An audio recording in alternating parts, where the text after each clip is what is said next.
Matt, good morning, good evening. What time is it for you, Matt? It's afternoon, 3:30. 3:30 in the afternoon. Awesome, mate. Well, thank you for joining us. So it's 8:30 in the morning for me in Australia, 3:30 in the afternoon for you in the US.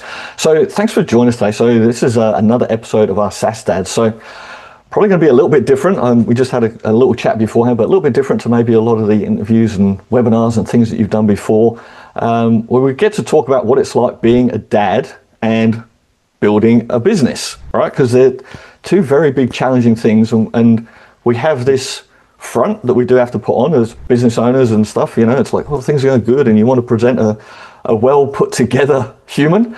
But we all know that having a family, when you've got kids running around in the background and whatever's just happened, you might have just stepped out of the biggest childhood explosion. You've got to get onto a webinar, pull yourself together, put that front on. We want to talk about the real life that's behind being a SaaS dad, a SaaSpreneur. So I did mention to you, you were the very first person I thought about this when I was thinking about this idea for SaaS dads and having these real type of conversations. And you may well not remember this, but when I first started my high level journey, you were the person that I signed up under as an affiliate with HL Pro Tools many years ago. And we had I think we'd had one or maybe two conversations, like little Zoom calls. And then we had a call, and for whatever reason, the call got missed. I think I was on the call and you didn't turn up for some reason. There was a timeline, a time zone discrepancy. And I'd emailed and said, I was on the call, but nobody showed up. And then half an hour later or something, I got an email back and said, oh, sorry, I thought the call was in an hour. I'm jumping on now if you're still available. And I jumped on and you were there and you said, I'm so sorry. I got the times wrong or something happened, whatever the reason was. So sorry. Thanks for coming back and making the time. And you apologized, said, I actually have my newborn son in the background. My wife was looking after him, but because our call got missed, I think maybe I didn't get on the call or something. He said, because I missed the call, I've actually got my newborn son in the background. If you don't mind, is that okay? Do you remember that at all? No, I don't. That was probably a common occurrence. Yeah. No, but it was quite cool, and it actually endeared me to you even more at that time. Funnily enough, because I could see you, like you're on the call and you were kind of like, we were chatting, you'd be like, just making sure he's not waking up, to this little eye over the shoulder. So that's really what being a SaaS dad is like, all about that balance and juggle. Like, you made a commitment to be on a call with me. You've then got your son to look after, but you want to come back and be on the call. So we're really balancing that dichotomy of business and stuff, right? Yeah, So for sure. now you run HL Pro Tools. You're a bit of a legend in the high level space, if you can take that moniker. Is that all right? That's totally fine. At this point, I don't know how much I'm running it, but I was the first one here. So yes, I'm in charge. Yeah. So HL Pro Tools, fairly reasonable sized business now, fair to say. You're serving 5,000 agency owners. Do I have that number right? I read that from somewhere. I know. I should check and see. It might be over 6,000 now, but yes. So we got a pretty big operation. So I think team size has fluctuated. It's been interesting in this last year, even us and how we do stuff with AI and stuff like that. So, because it used to be like, okay, the more we grow, the bigger the team has to get. So I think we came to the point of, we were around 300 team members, but I think we're actively around more like 250 right now. And a big chunk of that is, call it efficiency. And I think what that then forces like team leads to do is say, like, you can resist a little bit of the pressure that it used to be, where it's like you just needed warm bodies on some level. Like, you keep growing so fast, you're like, we just need step one is get warm bodies, and then like hopefully you retain the best of the warm bodies. So less of that going on. But so yeah, I think we're around 250 now, or around the 250 mark. That's pretty reasonable, right? That's a lot of people to build and grow, and you've done that in 6 years? 5 years. 5 years. We're 5 years old this month. That's pretty incredible. Congratulations. And Thanks. along with that, you have 3 children, correct? And now I have 3 kids, 2 boys and a girl. And one of them, Also been in that 5-year space. yeah, So that's one of those. actually 5 years ago, I had a 3-month-old. And so, yeah, to go from, technically when I registered, when I had the idea for HL Pro Tools, I had 0 kids. And then, started it 5 years ago. Yeah, and you had your latest about 9 months, 10 months ago. I think it might technically be 8, but yes, Yeah, about less than a year ago in the fall, she was born. yeah, I know it was around the summit time last year. Right around the summit. Yeah, exactly. So I had a little scare. She actually wasn't born during the summit, but right after the summit. Yeah, because I remember being there, and then you shot off because you had booked a number of flights pre-booked on standby in case you had to get home, and then you ended up having to take one of those. I took one. Went to the hospital. They said false alarm. So then I booked a flight back. I think I was only home for like 8 hours or something like that.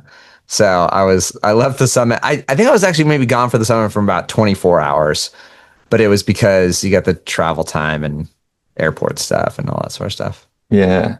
So that's a real balance between work and family and making all those things happen. I'm not even sure where to begin with, but like, how do you distill doing all that in 5 years and raising 3 kids? Because having 3 kids, we have one 7-year-old. I have quite a number of friends actually who have 3 kids, like other parents that we're friends with and have 3 kids. Yeah. And they are all outnumbered. Like as soon as three's in the mix, they're just like, oh my God, it's so different. But even, start like your first one is the shock to the system. So you had that when 3 months old, starting HL Pro Tools, growing. We honestly, when I started HL Pro Tools, I was not thinking HL Pro Tools would be what HL Pro Tools. Well, I mean, we had no idea. I mean, honestly, for context for us, is we had our SaaS brand, which was like good but not great. I don't know how to put this. It was like, for me, it was like margin. Like that was space and was margin. Then we were doing performance-based marketing. That was the big money. And so that was like what was sustaining the team. And so COVID hit because we were kind of billing in arrears and net 30, net 60 terms. We got stiffed. And folks just said, hey, I'm sorry, I can't pay you. And I'm like, well, you can't pay me. This is for work 2 months ago, pre-COVID, And so in that chaos of being like, how am I going to make payroll? How are we going to survive? How are we going to do, like, what's going to happen?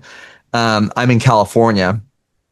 I mean, you got it. I remember that you were in Australia too, like in these really locked down places. It was like, how is commerce, like how's anything going to get done in this season? And so we had all these businesses being like, we're not allowed to be open, so no, we're not going to pay you.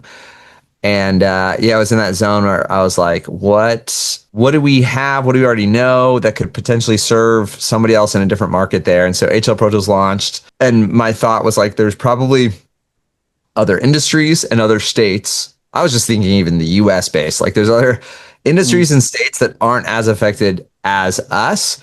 Or I just remember someone gave me this early on. It's like, money doesn't disappear, it shifts. That was like in the first week of COVID and that craziness. And I was in a couple masterminds. I remember someone said that, just like clicked. It's like, yeah, money doesn't disappear, it just shifts. And so that was kind of the thought process there. If we could just put ourselves in the way of it. And that's how it worked out. I remember some of the early industries that I wouldn't have guessed, like real estate kind of popped off in COVID, people refinancing because interest rates went down. So mortgages, like tons business in that space. There was home services. Everyone was doing like renovation projects on their houses. And so for folks that were already in those industries, it was just a boom. And so we started, servicing folks who had clientele or, kind of growing in that space. But that's probably more context than your question was, how do you balance it? And I don't know. That's like the start. How did you balance that? Because I mean, that's it's a big shift. Like when something like that in your business, and suddenly you maybe you're looking at maybe not being able to make payroll next month or that month, for example, because client's not paying you for 2 months ago. You've got to have the mental fortitude to continue with that. If you've got a 3-month-old at that time as well, probably not sleeping great. Like, Yeah, you know it's interesting is like I don't know if I quite had the mindset beforehand, but definitely in the process and just in this development is I was like, I'm not pursuing balance. I think what I said to myself, like, I don't remember if I took this from someone else or if it just like clicked for me is this idea of like, it's harmony. It's not balance. Mm. I'm a musician. And so that was like from a kid. And so it's like songs that I really enjoy. It's not about balance. You don't mix it equally. You don't say, I'm going to put equal volume across all of the instruments, all the percussion, all the vocals.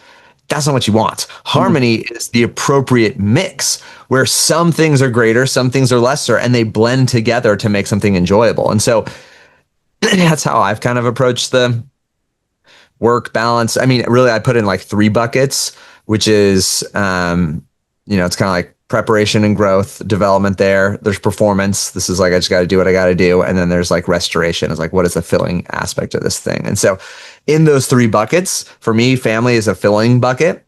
It's probably because, well, I'd say it's either growth and development or filling. And so I don't ever feel like I'm performing when I'm like just with my family there. I feel like I having to do the work. But yeah, so that's like my preferred day has a mix of all 3. So I look at like today, and you mentioned that it's like it's a Monday, and I it's just interesting. My flow now is I can do some work, I record some content, and then we took the family and we went mini golfing.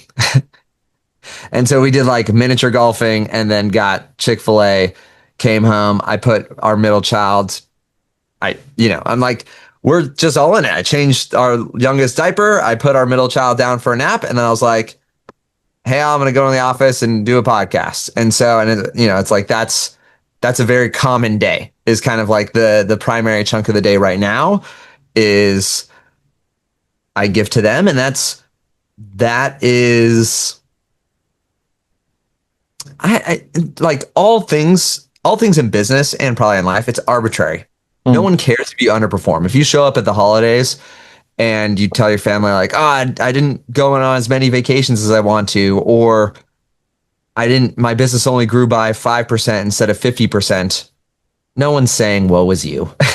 And so the people around you do not care whether you hit your goals or miss your goals. As long as you don't become like a burden on them, they're like, sounds great, whatever you're doing. And so I take that as like freeing, meaning like my goals are arbitrary anyways. So I get to decide them. I'm going to pick them. And we don't only, we get to decide where we're going, but also how we're getting there. And so for me, I've always been pretty, I've had the clarity. I've had at least this. I've got a few of these Post-it notes on my monitor now that are like 25-year goals, like big, long-term goals. And one of them I had for a long time was like my wife and I were raising kind and confident adults who want to spend time with us when they no longer have to. That's it. That's the big, I've got other things in there. Like I want to have, this is audacious, but like 25 years from now, there's going to be a billionaire who's never been born yet. So it's like, yeah, I could aim higher. But so 25 years from now, I want to have $100 million net worth. So I want $100 million net worth, but so that's where I'm going. But how am I going to get there? I'm going to make sure that I'm raising kind and confident adults who want to spend time with me when they no longer have to. And so, it's like winners and losers all have the same goals. Some people reach them, some people don't. But some people reach them and resent that they reach them. And I don't want to live that kind of life. And so that's what it looks like for me is like it's all false constraints. So I've decided the majority of the time when my kids are awake, I'm going to be present with them because I think that's probably a good use of my time to raise kind and confident adults. And so, but I still think of like, why do you do the work? Why do you show up? We could talk about the hard stuff. Like business is hard. Being a parent and doing business is hard. Actually, there's so many interesting parallels. You probably feel this too, where it's like every day, or at least every quarter, every season, it's a slightly different challenge. And it feels like like you, it's like last year, like, I figured out how to raise a 6-year-old. Now I'm raising a 7-year-old. Turns out I've never done that before. So I kind of have some confidence. It's like it feels like it stacks on itself, but in some ways you feel like this is a totally new game. And I felt that in like the young ages. It was like, man, 2 felt different than 3, felt different than 4, felt different than 5. And now it's like 2 kids at this age feels different than 3 kids at this age. And so it keeps on, like the game is changing a little bit, and you're just like you want to tell folks like, I'm not following any manual whatsoever. I'm winging it. Like this is all being this is live improv you're watching right now. And business can be like that too, where you're like, oh man, there's good days, there's hard days. And so the question is like, how do you reframe? Well, just like, why do you keep on? Why do you do what you do? Yeah, why do you do what you do? And so, like, I think for me, I really think of it like there's a cool group I'm with. Is they're like we're family men with businesses, not businessmen with families. And so this is like that's the context for me. It's like I'm a father that happens to be an entrepreneur. I'm not an entrepreneur that happens to be a father. And so that order of importance for me makes it so that the things that I do for entrepreneurship, or like there's just so many ways you could like win or succeed, define your own success, whatever it is. I keep doing the hard stuff because I think I want to be a great coach for my kids. And I'm like, the best coach, at least the best version of me that's a coach, is going to know how to face really hard stuff and go through those challenges willingly. Even if I'm like, man, I'm probably messing up all along the way, but I'm like, I'm logging lessons that I'm going to relay to my kids and be able to say like, hey, learn from my mistakes. Like here's stuff that went well. Here's stuff that did not go well that I would have done, differently. And yeah, I have to keep that in mind, because man, the bigger of an impact you make, the the more crazy that you attract. So that like there's just a correlation there. So like it just I've never thought I would have never even imagined how many times I've been extorted, and you're like, or like attempted blackmailed, like whatever it is, you know what I mean? Like people that's just like opportunity seekers, you know what I mean? It's mostly, it's mostly who you might imagine. People who feel like they don't have much to go on, or they feel like the quick buck is like, let me just find a way to like. People see that success and they want a piece of it easily. Like sure, I don't like character type, whatever it might be. But so you get a lot of folks in places where I'm guessing their quality of life and standard of life is very low, and so it's just like easy to try whatever, and you're just like, what? How is this even a thing? Although you go back decades ago, and all of us were reached out to by a prince of Nigeria that was like wanted to funnel money through us, So it's like it's one degree shifted from that, and it's just like a personalized version of it. But all that stuff, every time you're like, what am I? It just caused you to be like, is it worth it? And I'm like, no, it is. I'll tell you, actually, the hardest for me is less of that. Like there's the less connected I am, the less I feel weird about it. Employing people is super hard. Yeah. And I'm in California. We have gone through a season of employing more and less people in California. I say more early on. It's just like what you knew is nearby is where you're at. And now we almost never hire in California. And it's not that I don't like being near people that I work with. I'd love to. It is that we've encountered more kind of Crazies.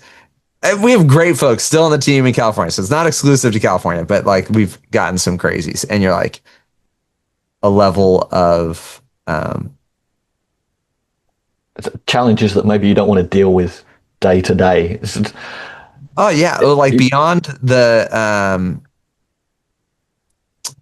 and that's the stuff that like takes my energy away and that I feel bad about. Like I can't shut it off when I'm with the family. Like regular business stuff, I'm pretty good at almost compartmentalizing and be like, I'm in performance mode. I'm doing it. I'm here. And then I can be with my family and still be present. That's a challenge. It's like to really be present wherever at. And so I think I've maybe uniquely almost had a, just rapid short-term memory loss where I can come off like something super disappointing or underperforming and then walk away and be happy and having a great time with my kids.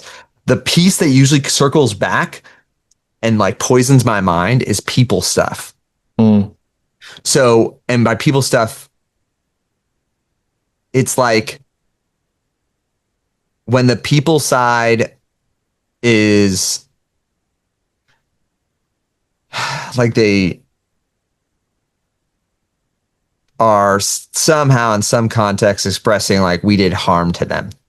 And that's when I feel like, I don't know why. I think there's like a just innately like this, like work hard and be nice to people. That's a piece of, it resonates with me, like context. It's like, I want to work super hard. And then I genuinely want to like be positive towards folks. I'm just not, I really feel bad if anybody is like negatively impacted by what I do. And even like, I'm the kind of person, if I'm like driving, when I've got Tesla autopilot, if I'm driving on the road and whatever, the kids are doing something that's distracting and I like accidentally cut someone off, I'm like, I'm so sorry, reaching out the window, like it was my blunder. I like did not like, I'm not frustrated with you. You know what I mean? Like that's like just in me wants to be like, oh no, I made your day worse. And I was not trying to at all. I was just, kids in the back were screaming or something like that. And so I feel that. And so when I've had situations where folks just have, how do I put it? It's like, they're probably inclined to blame other people for all the things that are going on in their life. And if they blame me and it's like some negative impact there, I'm like, I feel the weight of it so heavy. And so that's the stuff that usually comes into my mind. So we've had in California, we had one gal, didn't last like a week. I forget what, this is the kind of stuff you can do in California. You get hired and you can no show for like 3 days. So literally work 0 days, but still demand to be paid. So it's like the policy was like after 3 days of never showing, then like you're terminated, but like then demand you have to be paid. And if you don't in California, you get the check to them within like 24 hours or whatever it is, then you owe them like an extra 2x on it. So I guess it was her scam to like get a job and then never show up and get paid 1 week. Yeah. That sounds like an easy route for people to run. That's great. Yeah. Just go. Like, I wish there was a way to like review people to be like, they're just a scam artist, whatever. But so I think this was her shtick. But the funny thing is like, you're like, we don't even have your direct, like you never onboarded ever, but you technically have a signed agreement and you're a California employee. And so to our workbook, if you don't show up for 3 days, then you're terminated, it's like, and just ran through the process there. But then we had no way to do direct deposit. We had never encountered this before. So you have to like rush a paycheck, like cut a check mailed and stamped from the bank to just stop having to like accrue up fees owed. And so anywho, I don't know if that's too much of but that's the kind of stuff that like, But I get it. And this is the stuff that weighs. And there'll be people, and I hope people that are listening to this, because a lot of people listen to this and they'll tune in, hopefully, or they'll start watching it because they've seen Matt and they know who Matt DeSanto is. And Matt's the Diamond SaaSpreneur Award winner and he runs Outro Pro Tools. And as you said, you've got 250 staff and Matt's life is perfect. All right. I'm trying to start my SaaS and like it's hard and I've got the kids in the background and the wife. And for a lot of people, there's definitely a lot of other challenges there. When you're starting a business, like finances can be hard as well. You gotta run all that stuff. But I think people do need to hear this and understand that it's never gonna be perfect. It's going to be the journey that you'll take yourself on. And you have to accept that if you're going on that journey, that you're going to have to, take the rough You're with gonna the face smooth uncomfortable stuff. all the time. And those uncomfortable things are probably only going to grow and get harder. As you've just, said there, the bigger you grow, the more challenges you have, the more crazes you attract. And then you've got to balance all that with that beautiful goal that you've got there of raising, sorry if I'm going to butcherize this a little bit, but That's raising good. happy, successful children that want to spend time with you when they don't have to, which is Yeah. that's a top goal. Like, and if people can keep that in mind, go, well, this is where I'm going and this is what I'm doing it for, just, you got to go through the fire a little bit to, you said that the weight of those things weighs on you a lot, Yeah. but I can imagine that as time's gone on, you're able to maybe shift a little bit more because as things happen, it's like going to the gym. I mean, you're walking now, right? Because you're getting in the reps, right? You're walking, you're getting in the time while you can because you've got all the business to go on and managing the kids and the family. You go back out there, but you're trying to get in the reps right now. It's getting in the reps of business as well. So while that's happening, you've got to be able to shift out of that and then come back to your family and figure out what is the juggle, what are the things that you're going to sacrifice to get the things that you want. And I got that from someone a little while ago. I was at a mastermind thing and someone said, what is it that you want? And they were just going through a little exercise. You sort of write down what you want. And then they said, what is it you're willing to give up to get what you want? I was like, oh. And I never really thought about that too much before, but I'm kind of already doing it in a lot of ways because like me and my journey and building the MyCRM sim that we're doing now, we're actually going to launch another SaaS as well, a white label SaaS with someone else. And I know that that's going to take more time, more challenges. And for me, trying to get my balance with my son, we only have one child, but I spend the time that I can with him, which is when he comes home from school. So I work in the morning, he comes home from school, and then I spend my time with him. I love it. But when he goes to bed, I go back to work. And that's because I don't get enough time in the morning. Like I only get like 5 hours or so in the morning because we all know like the school run and picking up kids. Like you got to do that. You can't run a full-time job and be picking up kids from school. But I want to spend that time with him. So my choice is that I will sacrifice my evenings and my sleep. And I mentioned to you before I started this, like I actually went to bed, it was like 3 o'clock in the morning before I went to sleep because I started a conversation last night with our CTO and we were going through a bunch of stuff and I was like so excited. But like today I'm super tired, but that's the sacrifice and that's the journey. It's like, what am I going to give up? So last night it was some sleep. That's what's going to happen then. Well, and I think that never stops. That really never stops. And because I mean, I feel that now. I actually think that's maybe a little bit of my superpower. I joke. My whole life I've joked about this, but like I've even been in sleep studies. I don't need a lot of sleep. And so still now I do about 5.5 hours of sleep a night. And so that's my constant. That's like my steady normal. But yeah, you're going to trade off something. And I went through years actually, like even in that zone, was trading off is like exercise. I was absolutely zero. That's not a great trade-off, but like I was, putting my own physical wellness at kind of the back seat. It's just a real challenge there. I think what I've learned, maybe even so just in the last 18 months, is it's the constraint that makes the goal worthwhile. So if I said, here's the secret to, making $1 million is getting a minimum wage job in California and working it for 30 years. no one's delighted by that idea. They're like, okay, I see how you make $1 million, but like that, there's no constraint there, or like those terms aren't that remarkable. And so I continue to like play that down, lower and lower. And so like for my actual regular flow, like even in the day of like, because I'll still, you're still the buck stops here person. So if one of our directors or heads leaves, like it's it's, Graham, it's Graham or I that's like the buck stops here person. And so it's going to roll up to us. So, we've gone through many iterations of like head of sales and head of sales leaves, or someone who takes the role and they don't want the role anymore. It's like, well, that just falls back onto me. And so there's so many ways that I could do that, those responsibilities, those roles, whatever it is. And so I just choose to try and find the least amount of time to do the most effective job. Because like that's the constraint, is like, even still, if I was like 30 years to make $1 million or 3 hours to make $500,000, even if that was the cap, even if we're like, okay, can't make any more than $500,000, but it only takes you 3 hours, most folks would be like, oh yeah, I'll take the 3 hour path that makes you $500,000, rather than, even if it was like 10 years for $1 million, or whatever that piece of it is.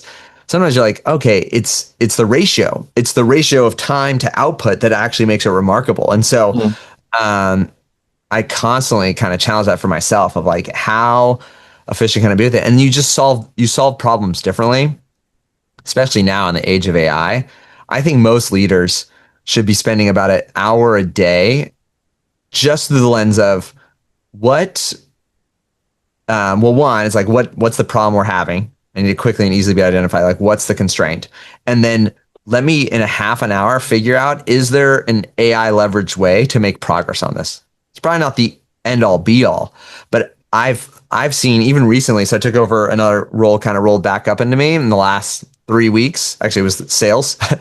And in that process, I'm sure I'm not doing it as well as the dedicated full person who just manages sales teams all the time is. I'm sure I'm not doing it that well. However, I have all like sales calls actively like transcribed, identifying any recurring like objections, or like quantifying leads. I use like Manus, and it's literally like going in and grading the nurture process pre-call inside of high level. And so this is the kind of stuff where if I had 16 hours a day to work on it, I would have probably chosen a slower path, or I might have just put it all on myself. I might say like, well, got the time, so let's just like muscle into it, right? And so because I was like, no, I get like an hour max per day to do somebody, like, to replace a full-time job. And so I'm already thinking of it as like, I don't even have time to like do it. I literally only have time to try and pioneer if there's a higher leveraged way to get the outputs. And then you're also like saying like, what's the actual necessary piece? So it's like, okay, I know. And I talk with AI about that too. I'm like, okay, tell me what are a couple different philosophies about managing sales teams? What are like the essentials? What's the 80-20? Like getting it down to like, what are the few pieces that I can make sure get done well to have the most amount of output? Because same thing is like, I probably can't accomplish what I want. Well, maybe I could, but right now I don't have the skill set to be a great dad and be a top-notch, have 7 roles in the company. You know what I mean? And so I'm like, okay, what's not moving? Great dad. I'm going to like give that the slow, inefficient, best, version of myself that I can. But even there, I find points of leverage there. I'll give you a real good one. This is actually my favorite thing I spend money on all time. So our common routine, we do dinner, and then we'll do like bath and bedtime routine. But like my kids, so 2 boys, they play with like, where are all the toys? And then let's like scatter them everywhere. They just walk in and destroy stuff. That's boys. That's what I've heard. I think it's like they're boys. So I'd be doing like the bedtime routine. I'd be thinking in my back of my head, I want to get this, like, just felt like real talk. I want to get this done as fast as possible because I have to go down. At the point we had a 2-story, and I was like, I have to go downstairs and clean up all their toys and do the dishes. And that was the thing that every couple has their own dynamic. For my wife, she grew up her whole life, her dad did the dishes. So we got married, and the expectation was I do the dishes. I hate doing the dishes, but I'm like, I accept this role. But still, so that's what I was feeling. I was like, I wanted to rush through. I was like, caught myself being like, how could I do efficiently bedtime? And I caught myself. I was like, this is wrong.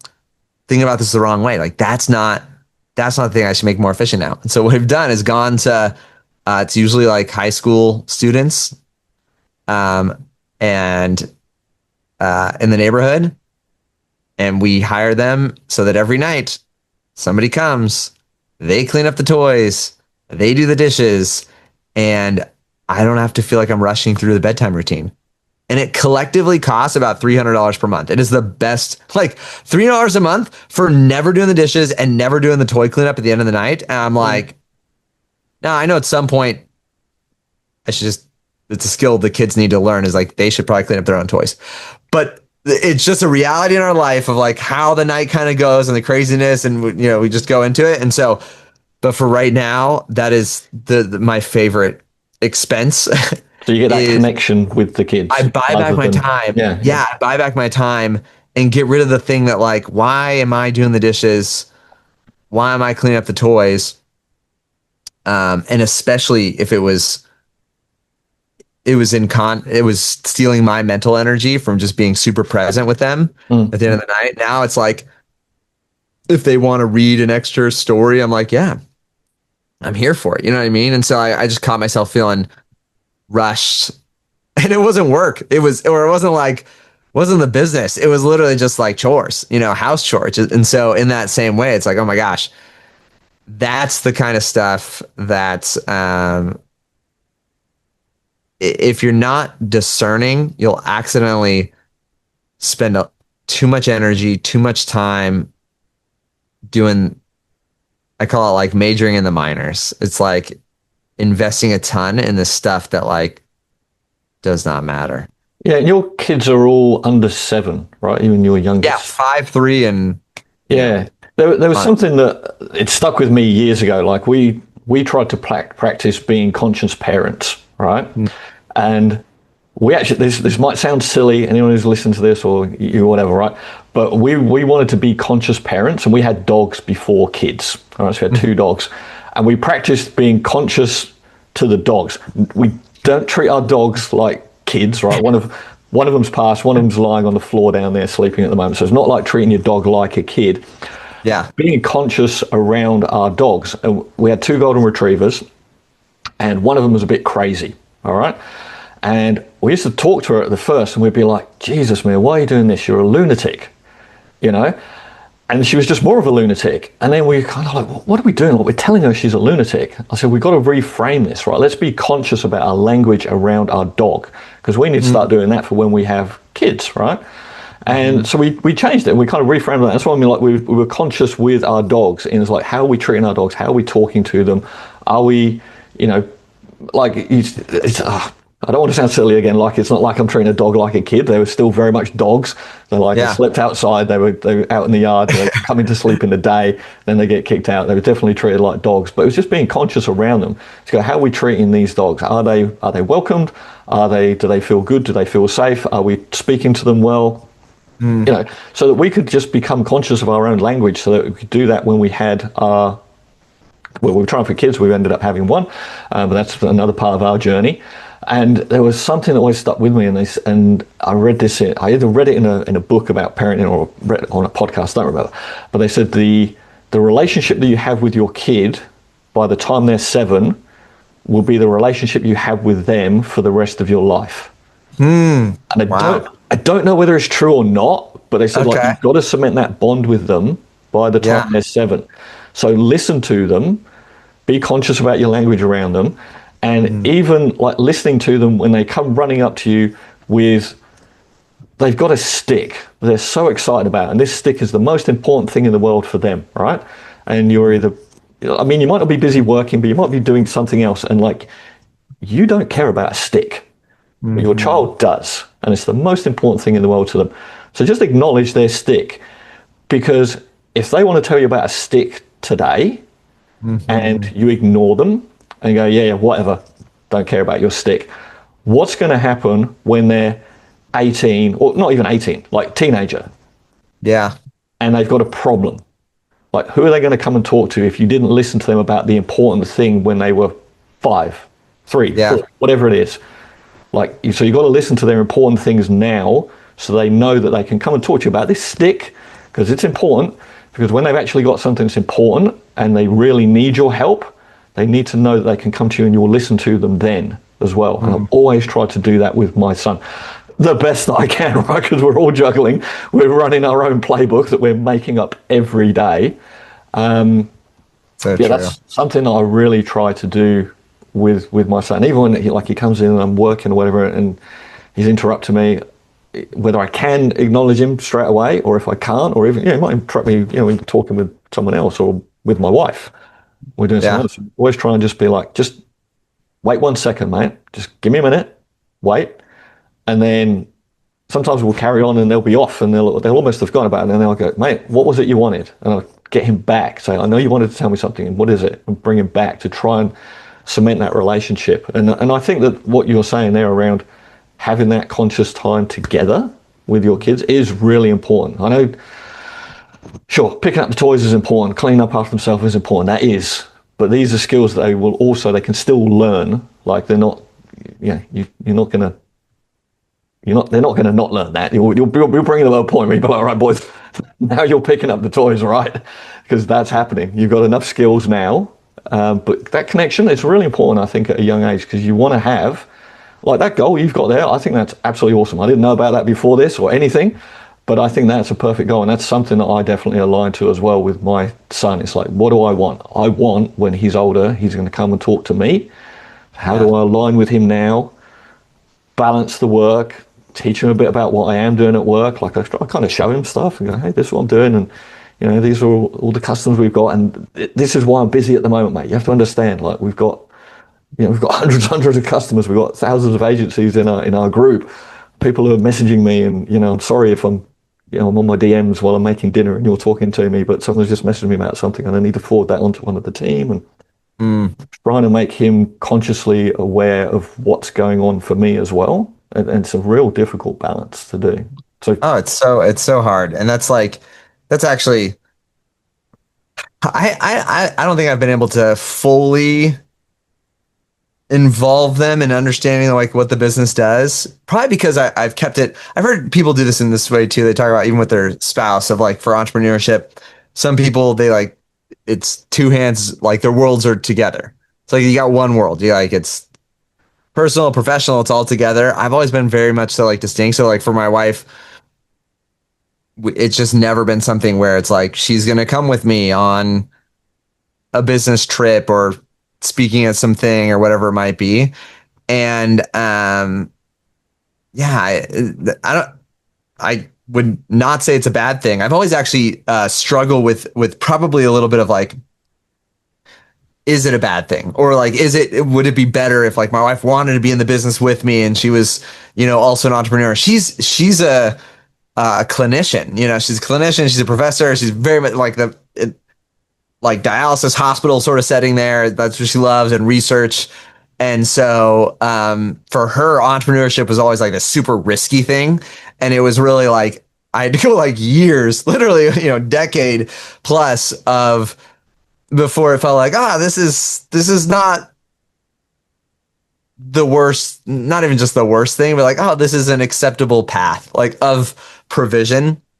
I think this is the other thing, which I think that this is less about being a father and more of just being a spouse, is I realize there's an entrepreneurial tendency where it's like, I put it this way, it's like we believe so much in a future possible world that we'll take personal and professional risks to make that happen.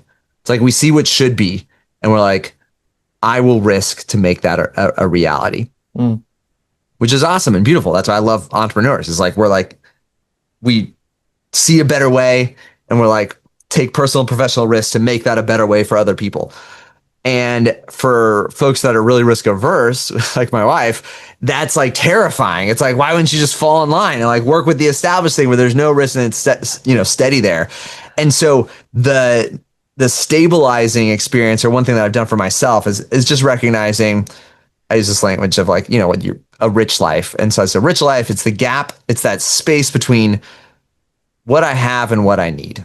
And so that margin, you can kind of create at all times. I don't know if we've ever talked about this or like, I realize this other aspect of parenthood or fatherhood for me is, for most of my, well, I'll say for half, at least a good chunk of half of my entrepreneurial journey, I had this subconscious belief that if I ever ran out of money, I'd become the worst version of my father. And so I'm not a type A person, but that's what I've been obsessed with, is the gap between what I have and what I need. And so for me, it was always like ingrained in like live beneath your means, because if you ever put yourself in a situation where you're going to run out of money, like you're going to become a monster. And so that over a prolonged period of time. So it's like, it's like, this is great. It's like weaknesses become strengths. You're not conscious of it in the moment, right? It's the person I love listening to, name's Myron Golden. He had polio. He couldn't run, couldn't participate in sports like the rest of his family. So it's like, what did he become? A really incredible communicator, really great speaker, really great, pull all these converging concepts. You're like, oh, the weakness was couldn't be an athlete. Strength was become an incredible communicator. And so in the same way, my friends, like, weakness was fear of running out of money. Strength became really great at hoarding money.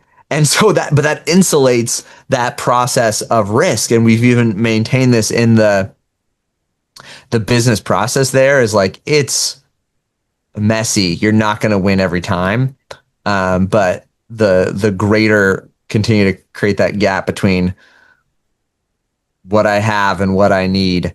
It's been a good kind of normalizer in the like rough unknowns, because COVID was a great, huge unknown. That was like terrifying, horrible. I think we've gone through a couple of like these cycles, even growing the business. I'd say like there's rough patches in growing the business, because kind of like when you've got kids and it's like, oh, these are call it terrible twos or terrible, like in each one of these phases, something gets harder, something gets easier. And the difficulty is the thing that gets harder is because you've never faced it before. And the thing that gets easier is because you have faced it before. But sometimes you don't, like, you acquire a skill and you're like, I know how to do that. And you're like, don't need that anymore. Now it's moved into another place. I definitely say that to the kids. It's like, cool, I'm a master at changing diapers. You're no longer in diapers. Like, well, great. You know what I mean? I remember that transition from potty training, and I actually thought to myself, it was easier just being in diapers. Like, it was messy, but like I knew what to do. There was less accidents. It was straightforward. Like now if occurrences like what happens when your kids have an accident. When they're in diapers, there were no accidents. It's just like, time to change the diaper. Straightforward. Swap that one out. Still messy, but like I got to know that mess. Now it's different. And in that transition, you're like, this feels harder than just doing the diapers, but it's a natural progression growing up. And the same thing happens in the business. And we've seen that, like, number of team members, people usually, they talk about rules of like tens and threes. It's like, when you're doing one, whatever it is, 100,000, 300,000, 1 million, 3 million, 10 million, all these levels feel like you're almost tossing aside the skills that got you to where you're at, and then trying to like figure out the new skills that you need to get to that next level. And it's just like, it's all, for me at least, it's uncharted territory. Like, this is not, it's not my second time trying to grow a $30 million company. It's like that I have, first time, here we go, so that's been the process. Ask you, because you mentioned your wife there, like we've talked about kids a bit and like how you manage kids and family and stuff like that. So you mentioned your wife there, and your wife is not entrepreneurial, from what you were kind of saying there. So she not at all likes to run the routine, have a job, 9 to 5, whatever that might be. Yeah, she hasn't been working since 2020. She hasn't been working full time. So she was in a clinic when she had our son. She quit that job. She still teaches one class a semester at university, so she teaches. And how has that been with your wife then? Because I can imagine if she's a job type person, how's that entrepreneurial journey been with her and you? Because there's ups and downs to business, right? Oh yeah, it's like, I'm sure she does support you, but does she fully understand the entrepreneurial journey? Has that been a bit of a challenge for you guys there? Or she's just like, maybe it's time to do something else, Matt, or whatever? Like, or no, well, we went through seasons. We went through seasons of that, no doubt. Now, luckily, I'd say all of that happened pre. Why did it happen? It's like early on, like, you're getting to know each other anyway. So I think I shared this at one of our events. I tried to apply for a job in 2014. It must have been 2015. We got married in 2014. So like I started really freelancing, started into like this baby agency 2012, and we got married in 2014. And so I think it was 2015. It was about a year into marriage, and there was a connection, whatever it is. And I applied for a job at a law firm doing kind of like the marketing for. It was really website management more so for this law firm, and I got the job. They made an offer, and I thought in the whole interview process, I said, "This is what I need for my salary." Straightforward. And they made the offer, and I think it was $3,000 less than what I'd asked for in the entire process. It's like fill it out. I said in the interview, I'm like saying this is what I need. And so I countered.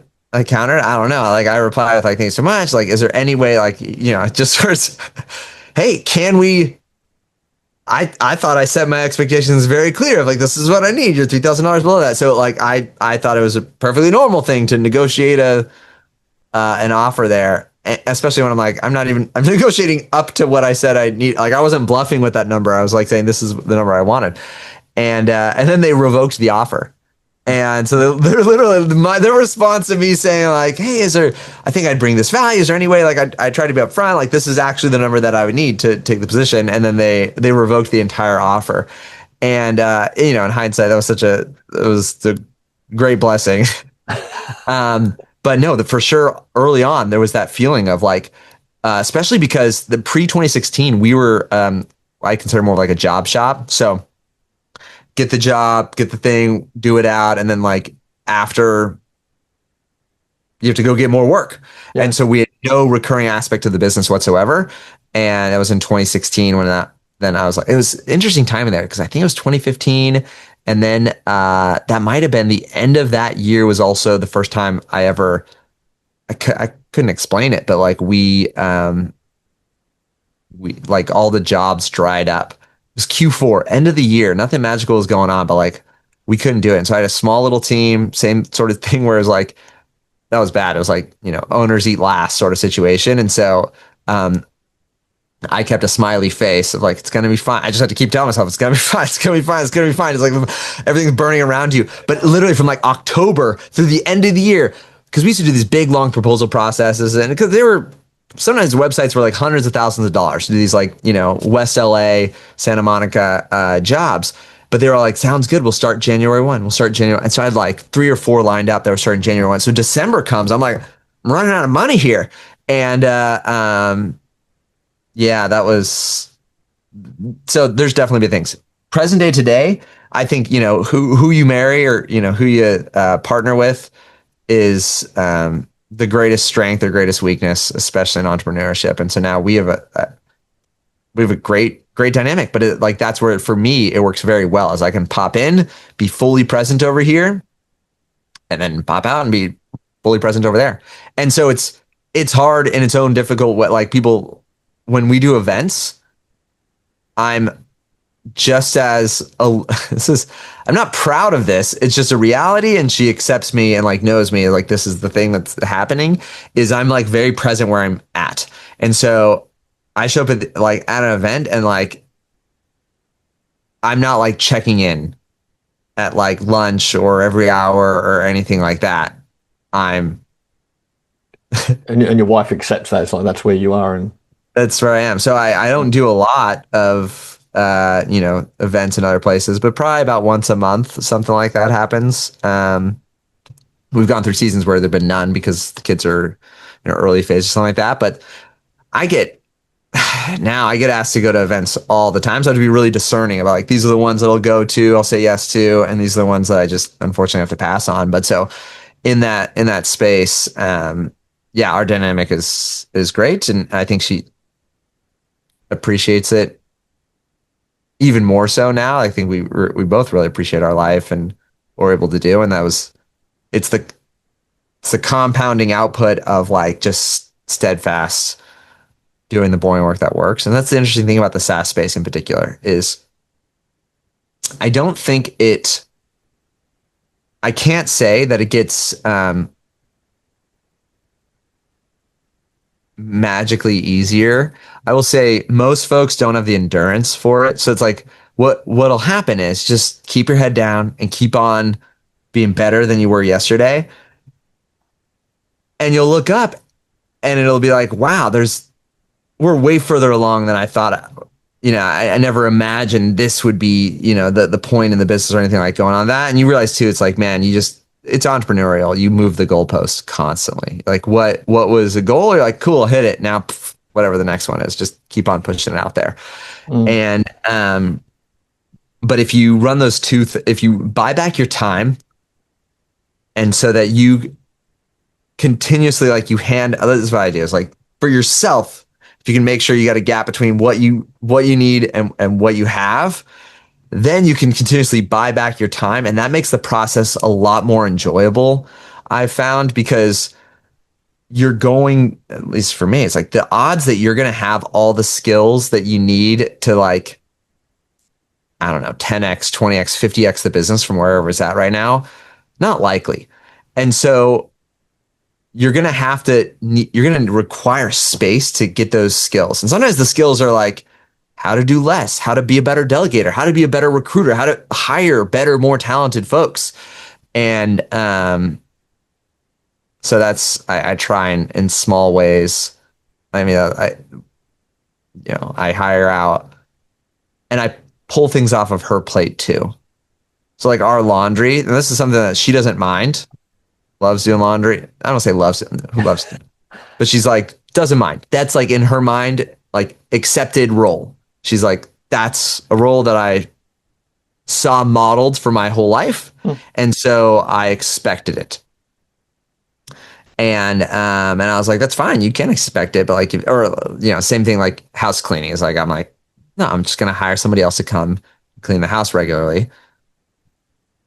And this sounds probably poorly framed. I'm saying taken off of her plate. It's on both of our plates. It's just a thing there. But the fact that there are very connected, positive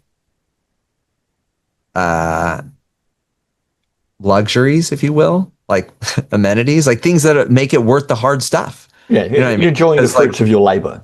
Yeah, you gotta find a way in that space, and not just for me, for her, and for stuff. There's probably things that are like unique to her that she uniquely would enjoy or value, and the fact that I'm like, yes, absolutely, spend on that, use that, because otherwise, that's what I see is you can just get so head down and like keep on because it doesn't really close up. It's just the numbers change. You're like, oh, the goal was $1,000 a day, and that was like $10,000 a day, and that was $50,000 a day. You still wake up, you're looking at the stripe, and you're still being like, oh, why can't I do that there? And it's funny because you catch yourself and you're like, this is comical, and you're like disappointed that you're like, oh, only $49,000 today, and you're like, you are literally on a treadmill. That would have been like the goal for the whole month, and now it's like you're like, today was a failure. You know what I mean? And you keep on pushing in that zone. It doesn't turn off. It doesn't turn off. So you got to find a way to like change the connection experience for the people around you. Otherwise, because I told you like they're like, this is stupid. What? How are you disappointed? You know what I mean? It's like, why are you disappointed here? And it's not that it's bad to be, it's not that you should be disappointed, but it's like, you do need that drive. And I'd say for me, I found too, is like your dreams, they're arbitrary, but your dreams have to be big enough to fit the dreams of your team. Because if they're not, your team's going to go find some other folks. And so that's really the challenge I find for myself. It's like, yeah, truly my life is unaffected. I could care less, but I have to reframe. Like I'm dreaming to push for big things. One, is this a skill that's going to make me a better coach for my kids? I'm like, yes. And then also, is this me helping the dreams of my team members become a reality? It's like, yeah, then that's a worthwhile thing to push for. And so it's but yeah, if you don't make it connected for your spouse or for your kids, I don't know. It just feels like unfair. Like they're paying the price, even in my best, like you said, like the DM. I mean, I'm pretty good. I live on D&D. So things can't, like if I'm not trying to be, if I'm not looking for it, it can't find me. But I'll tell you, if I look at something at end of the day and I don't know, something goes crazy, I'd be lying if I didn't say like that's going to affect me into dinner, the end of the night, and then I'll just be looking for it. Like no one's pinging me. I'm just like refreshing or checking on Facebook or slacking the team of like what's going on with this. And so if in those moments, it's good for, and at least for our family, it's been good for them to understand, and for me to get better at communicating that because they understand it. Yeah, yeah, and yeah, there's no switch off button. There is no full switch off button when you're running your own SaaS journey at the end of the day. But there was an important little thing that I heard you say in there that I want to make sure that people take from this. It's like doing the boring work that does the work. Like, I think a lot of people, they look for that little magic pill and they go, okay, well, I'm going to do this and get to there and see, success and everything. You can definitely accelerate it by, learning, educating, coaching, all those things. But you're still going to have to put in the yards. Even if you go and see the best coach in the world who gives you the formula or the path or the snapshot or the whatever it might be, because it's not yours and you don't own it, I don't think you can ever get to there until you've kind of worked through it. Like I say, you can accelerate it to a degree, but if you've never been in that place before that you're trying to get to, you've still got to walk the path. Someone can. It's so true. Yeah. It's actually surprising to me too of like, actually what, I don't know, surprising and also encouraging. Like I was just,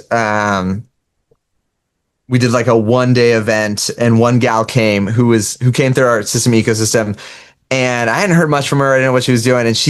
But she was like at all sides of it. She took like every asset we ever like gave and just like put it into work. And it's funny. Sometimes even someone gives you the stuff is like, it can feel like, maybe it's 80% there. You just got to put in the 20%. But the difference between putting the 20% and not putting the 20% is like, that's the whole gap. That's actually the differentiator. Because you know what I mean? It's like so sometimes it's like we need I don't want to say shortcut, but we want the guided experience.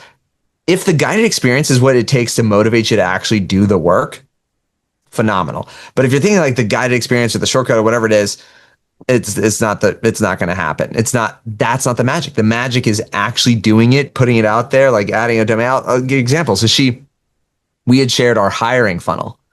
This is literally the funnel that we use for hiring. And so she literally took it to the T. Like I gave the actual share. She replaced like 2 things, basically used the exact same. She's like, these benefits are great. Copied our benefits, used the same graphics, the whole process there. She actually made it generic for GHL. And now she's like, I have a steady pipeline. I'm ranking organically, getting like people, she's growing her own team. She's got like, I forget, like 5 or 6 teammates now, but she's like, I get like tens of applications every single week of people coming into there. I'm like, this is great. You literally just took our hiring funnel and actually did something with it. And it's like now she's like, this is great. It was so easy. I went and did it. It's like, yeah, she had to buy the domain. I kind of like give her a shout out. Well, whatever. It's like, it's kind of like ghlhiring.com. And it might be exactly that. And it's like that she just took our hiring funnel, put it out there, and now she gets applicants who she can vet and see if they're good. And you start, video of awesomeness process there. And you're like, to your point, you gotta do it. And I've been I think to myself, I learned from 2016 to 2020, 4 years. I stayed in environments where I was just like learning. I was doing too, but I was just like kept on doing the stuff that was making me money. I had no digital assets.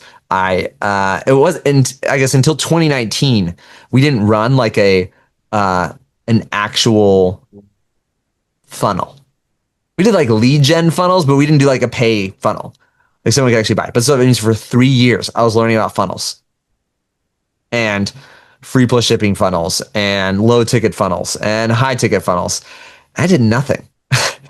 And so this is why I also I carry this of like, I don't judge any buyers, because I'm like, man, if somebody had told me, Matt, it's been 2 years, you're done, you're kicked out, you're not allowed to buy any of this stuff anymore, I may have never gotten to where I got. Like I had to literally buy it for 3 years, do nothing with it. And then all of a sudden I was like, right time, right place. Hmm. Now I'm actually going to do something with it. And I don't know what that means or if that's a takeaway, but yes, I'd say you got to just do it. Just like parenting. You could read all the books on parenting that exist in the world to get all the best coaches. And the reality is your kid's different. Kid's unique. Your business is going to be unique. Your business is going to be different. You're going to have different challenges and at least slightly different challenges. And none of the learning is going to matter if you're not putting it into practice. That's why I feel like it's the just in time learning in the same way. Like I'm not studying what to do with this 7-year-old right now. I don't have one. But I guarantee you when I get there, I'm going to be like, what do I do with the 7-year-old? You know what I mean? So it's like I've just seen it is best laid plans are just the circumstances, the environments continuously change. It's true for business. It's true for parenting. And I even see it between kids. Think about that. Like that just even more so. You're like, and I'd say between businesses. HL Pro Tools runs very different than Zappy Chat. And you're like, there were similar ingredients. It's like parenting, like the same parents.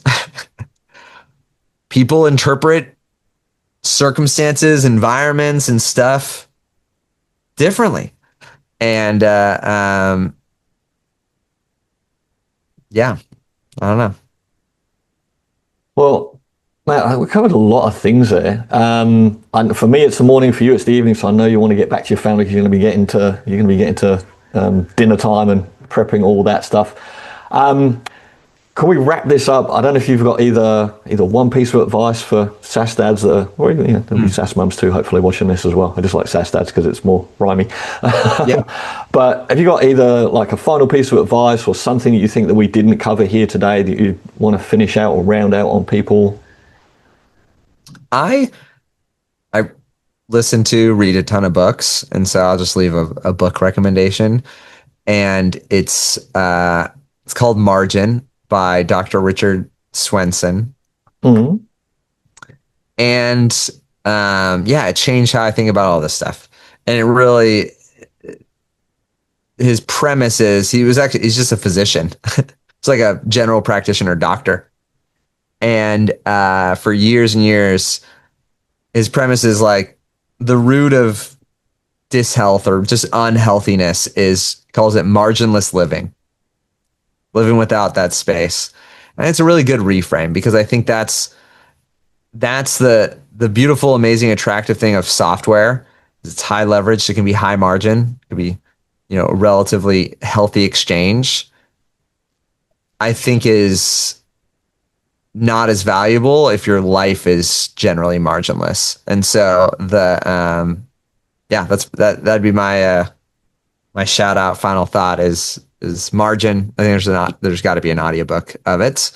It's a great read and a good reframe and language that's deeply affected me and changed how I approach work and life. Mate, thank you so much, man. I really appreciate you opening up with those things today. And I love that goal that you have there, having your kids that will communicate with you when they don't have to, basically. I think that's awesome. Just to wrap out, Matt, where can everybody find you? HL Pro Tools, we'll put some links below. Yeah. Sure. Yeah. hlprotools.com. I'm on if you like behind the scenes stuff, if you like to see the balance of work and kids, Instagram is where I do my stories and posting there. And so that's Instagram Matt Tessino. That's where you can see more of that. Right, we'll find it. We'll pop a link down below so people can connect with you, mate. Thank you so much for your time, Matt. Really appreciate it. Awesome. Thanks for having me.